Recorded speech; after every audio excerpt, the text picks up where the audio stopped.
राधे राधे। हरे कृष्णा। कैसे हो आप सभी लोग? आशा करती हूँ आप सभी परम मंगल में होगे, स्वस्थ होगे, अच्छे होगे। सबसे पहले आप सभी को नवरात्रि की अनंत और अनंत शुभकामनाएं। आप लोगों को पता है कि नवरात्रि का पावन पर्व उत्सव चल रहा है और ऐसे में बड़े सारे लोगों का ये प्रश्न मेरे पास आ गया कि हमने 9 दिन के नवरात्रों के व्रत रखे हैं और 9 दिन के नवरात्रों के व्रत में गलती से हमारा व्रत टूट गया है या फिर हमें याद नहीं रहा, हमने गलती से कुछ खा लिया है, तो ऐसे में क्या करें? नवरात्रि के व्रत 3-4 प्रकार से रखे जाते हैं। नंबर 1 फलाहार से रख सकते हैं, जिसमें आपको टू का आटा, सिंगाड़े का आटा, ये सब चीजों का सेवन कर सकते हैं। दूसरा नवरात्रि का जो व्रत रखा जाता है वो कोई कोई लौंग के जोड़े से रखता है। जैसे कि कल मेरे पास 2 से 3 बार फोन आया कि हम लौंग खा सकते हैं लोग, तो मैंने भी एक बार लौंग के जोड़े से व्रत रखा था। तो अगर एक वो प्रकार होता है नवरात्रि का व्रत रखने का। तीसरे प्रकार से जो व्रत रखा जाता है वो फलाहार से रखा जाता है, तो फलाहार खा के हम लोग व्रत रखते हैं। नवरात्रि के 9 दिन के व्रत में अगर आपने संकल्प लिया है तो आपको पूरे 9 दिन के ही व्रत रखने चाहिए, आपको बीच में व्रत नहीं छोड़ना चाहिए। शास्त्रों में साफ साफ वर्णन आया है। अगर आपने एक बार संकल्प ले लिया, पहली बात तो ये बताओ आपने संकल्प लिया कि नहीं? कोई भी व्रत रखने से पहले, अगर आप मेरे सब्सक्राइबर हो तो आपको ये बात जरूर पता होगा कि कोई भी व्रत करने से पहले संकल्प लेना बहुत जरूरी है। पंडित जी छोटी सी भी पूजा कराते हैं ना, उसके लिए संकल्प दिलवाते हैं। तो किसी भी प्रकार की कोई भी पूजा अर्चना वंदना आप कर रहे हो, उसमें संकल्प बहुत जरूरी है। हजारों लाखों लोग पूजा कर रहे हैं, उनकी सबकी वाइब्रेशंस ब्रह्मांड में जा रही है। पता कैसे चलेगा कि आपकी है या किसी और की है? तो वो संकल्प के नाम से, जब आप अपना नाम बोलोगे, अपना गोत्र बोलोगे, तो वो जो पूजा होगी वो आपके कुल को तारने वाली, आपको तारने वाली पूजा होगी, ठीक है ना? ऐसी धूल में लठ नहीं बजाते।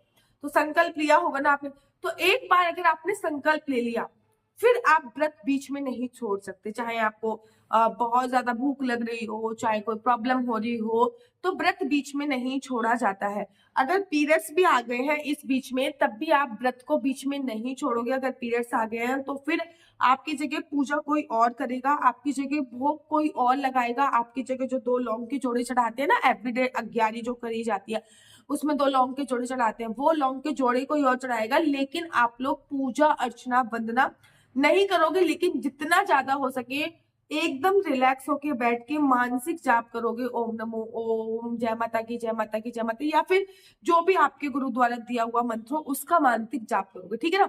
एक बार संकल्प लेने के बाद अगर पीरियड्स भी आ जाते हैं तब भी आप व्रत नहीं छोड़ते। लेकिन कभी कभी ऐसा हो जाता है कि हम लोग गलती से कुछ खा लेते हैं। फॉर एग्जाम्पल, व्रत है, मेरी छोटी सी बच्ची है, ठीक है, इधर उधर घूम रही है, उसको मैंने टॉफी खाने के लिए दी, उससे टॉफी नहीं खाई गई, तो कभी कभी वो मुझे टॉफी दे देती, मम्मा नहीं बस मुझे नहीं खाना, तो वो मैंने गलती से मुंह में डाल दी, ठीक है ना? बहुत सारे रीजन होते हैं, गलती से हमने कुछ खा लिया। तो ऐसे में हम लोग क्या करें? देखो, अगर हमने गलती से कुछ खा लिया तो फटाफट से हमें अपने वॉशरूम में जाना है, हमें अपना कुल्ला इत्यादि करना है। कुल्ला करने के बाद, कुल्ला करके मुंह की शुद्धि कर ली, उसके बाद पानी पीना है, ठीक है ना? माना कि वो शरीर के अंदर चला गया, कोई नहीं, फिर कुल्ला के लीजिए। कुल्ला करने के बाद मुंह की शुद्धि कीजिए। मुंह की शुद्धि के लिए ना 12 बार, जैसे कि 12 बार पानी भर के ऐसे 12 बार किया जाता है, ठीक है ना? तो इस प्रकार से मुंह की शुद्धि होती है। उसके बाद आपको अपने मंदिर एरिया में आना है, पानी भी पी लेना है ताकि झूठा मुंह ना रहे। उसके बाद मंदिर एरिया में आना है। मंदिर एरिया में आके भगवान से क्षमा प्रार्थी मांगनी है कि हे भगवान, पहले जय माता की, जय माता की, जय माता की, हे माता रानी, आप तो सभी सर्वव्यापी हैं, आपको पता ही है कि मैंने गलती से, भूल चूक से मैंने कुछ खा लिया, मेरी गलती को माफ कीजिएगा, ठीक है ना? इसके बाद मैं कोई गलती नहीं करूंगी। ऐसा करके माता रानी से क्षमा याचना मांगनी है। मंदिर में आकर एक दिया जलाइएगा।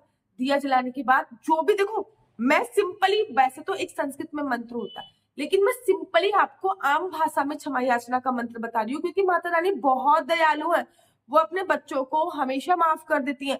तो बिल्कुल सिंपल तरीके से आप उनसे क्षमा याचना मांगिएगा, हमेशा सिंपल तरीके से बोल के कि हे माता रानी, हे जगदीश्वरी, आपको मेरा बारंबार प्रणाम है। हे माता रानी, मैंने भूल चूक से ये वाली चीज का सेवन कर लिया है, मेरा 9 दिन का व्रत था।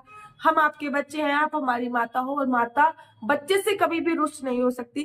कृपया करके मुझे क्षमा प्रार्थना कीजिए।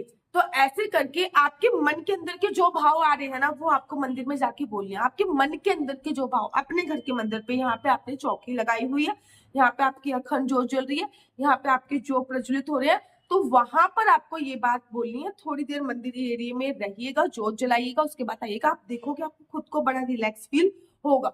लेकिन बार बार, अगर बार बार ही आप ये सब चीजें खा रहे हो तो ऐसा नहीं करना, ठीक है ना? एक बात याद कीजिए, 9 दिन के नवरात्रों में संभोग क्रिया नहीं करी जाती। संभोग क्रिया करने से व्रत खंडित माना जाता है, तो प्लीज इसका भी विशेष तौर पे ध्यान दीजिए।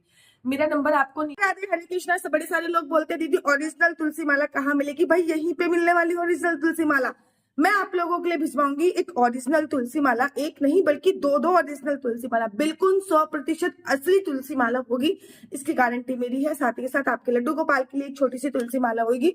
उसी के साथ साथ आपको एक माला झोली का बैग दिया जाएगा, ये माला झोली का बैग, और इसमें भी एक माला होगी जो जपने वाली माला होगी, जिसका आप मंत्र का जाप कर सकते हैं। ओम नमो भगवते वासुदेवाय, ओम नमो भगवते वासुदेवाय। और इसी के साथ साथ इसमें मिलेगा आपको ये असली अश्वगंधा तिलक, जिसमें असली अश्वगंधा तिलक है। ये सारी चीजें बिल्कुल ओरिजिनल है, वृंदावन धाम से डायरेक्ट आपके घर पे आएंगी। नीचे स्क्रीन पे नंबर दिया हुआ है, आप लोग प्लीज इस पे फोन करके मंगा सकते हैं। इसका प्राइस रखा गया है 501 रुपए, बाकी ऊपर से डिलीवरी चार्ज जो भी लगेगा वो आपको देना पड़ेगा। बिल्कुल ओरिजिनल 100% प्योर तुलसी माला आपके लिए हाजिर है, जल्दी से ऑर्डर कर दीजिए। तो नीचे स्क्रीन पे दिख रहा होगा, मेरा नंबर है 4/9 20 25 65। I repeat again, 4/9 20 25 65। आपका बच्चा जॉब करेगा या बिजनेस करेगा? बिजनेस करेगा तो किस फील्ड में बिजनेस करेगा? जॉब करेगा तो किस फील्ड में जॉब करेगा? क्या है आपका लकी नंबर? क्या है आपका लकी कलर?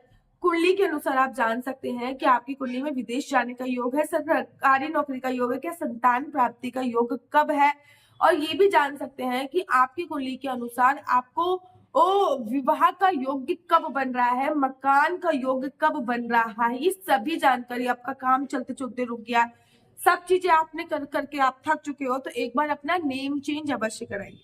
तो ये नंबर केवल कुंडली दिखाने के लिए है, इस पे किसी भी प्रकार से कोई भी मैं क्वेश्चन आंसर का रिप्लाई नहीं देती हूँ। और अगर आपको मेरी वीडियो अच्छी लगती है तो आप अपना यूट्यूब चैनल हरी बोल को लाइक शेयर सब्सक्राइब करना बिल्कुल भी मत भूलिए। तब तक के लिए मुझे दीजिए इजाजत। राधे राधे, हरे कृष्णा। आप सभी को नवरात्रि की अनंत और अनंत शुभकामनाएं।